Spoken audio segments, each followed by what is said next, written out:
দেখো চিকেন কিন্তু প্রায় হয়ে এসছে, আর এখানে স্টু বসে গেছে, চিকেন স্যুপ করা হচ্ছে তোমার দাদা। তো দেখো বাইরে কীরকম বৃষ্টি হচ্ছে, ভালোই লাগছে, কিন্তু তোমার দাদাভাই এখনও আসেনি, এমনি জ্বরে ভুগছে। তোমার দাদাভাই কদিন ধরে বলছিল খাবে, তাই ভাবলাম চলো স্টু খাবে, স্টু দিয়ে তো আর রুটি খাওয়া যায় না, তো স্টু খাবে, তো চলো একটু ঝাল ঝাল করে চিকেন রান্না করা যাক, রাতের ডিনারটা সেরে ফেলা যাবে। তো বন্ধু এখানে ভাজা আলুগুলো দিয়ে দিলাম,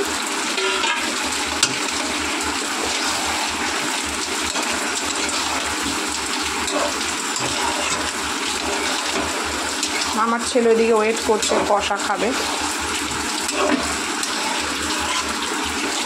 ওর বাড়িতে মাংস হলে কষা থেকেই শুরু হয়, জানো তো, ওর কষা না হলে হয় না, মাংস হলে মানে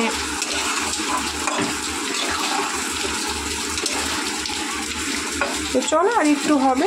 আমরা বাইরে প্রচণ্ড বৃষ্টি হচ্ছে, এদিকে তোমাদের দাদাভাইও চলে এসছে।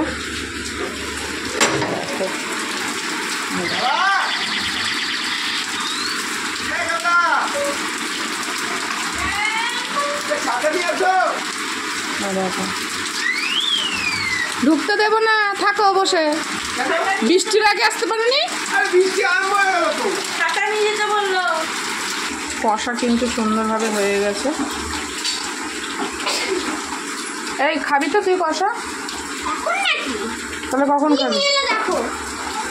এখন খাবি না কষা? আমি জল দিয়ে দেবো কিন্তু।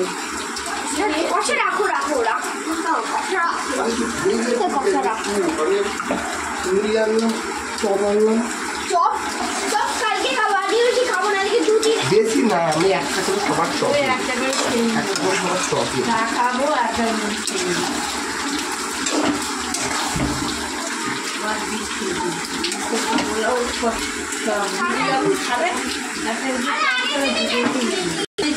আমি এগুলো সাজাই,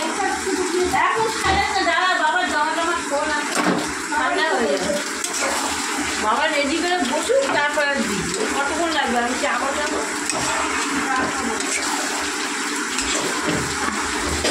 তো দেখো ছেলে কষা খাবে, ছেলের জন্য কষা তুলছি।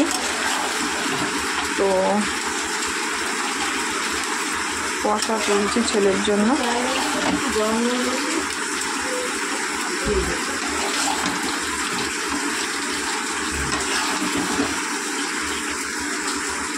আমার ছেলে না ঝোল টোল খায় না, জানি তো, ও আর এক ধরনের।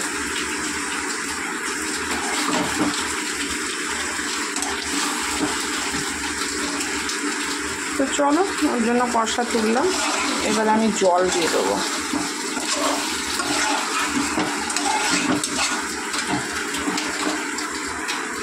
আমি বৃষ্টিটা আরম্ভ হয়েছে, কাজের কাজ নেই, ফালতু কাজ, দুটো দিন নষ্ট। দেখো বন্ধু কষা হয়ে গেছে, এখানে গরম জল বসিয়েছি দেবো। তো বন্ধু গরম জল দেখো, মানে জলের ভাতটা কাঁচা হলে না তরকারিতে টেস্ট ভালো হয়।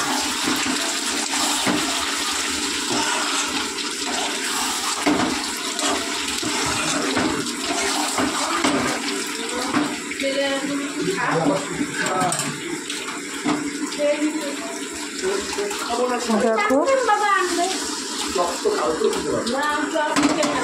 আমি জানতাম তুমি আনবা, আমি জানতাম।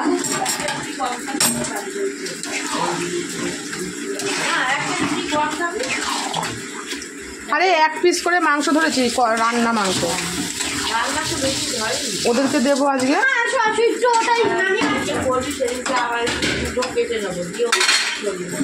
ডিম, গাজর, পেঁপে,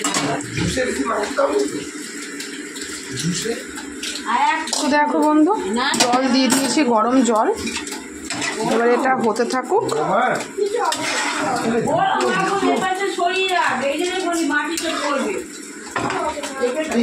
কত সুন্দর কালার এসছে। নামানোর পর যখন আমরা ডিনার করব তখন তোমাদেরকে দেখাবো। তো চলো আজকের এই হচ্ছে আমার রাতের ডিনার, হচ্ছে চিকেন ঝোল। পাতলা পাতলা চিকেনের ঝোল করবো। চলো এখনকার মতন এই পর্যন্ত, সঙ্গে থেকো, আবার দেখা হবে।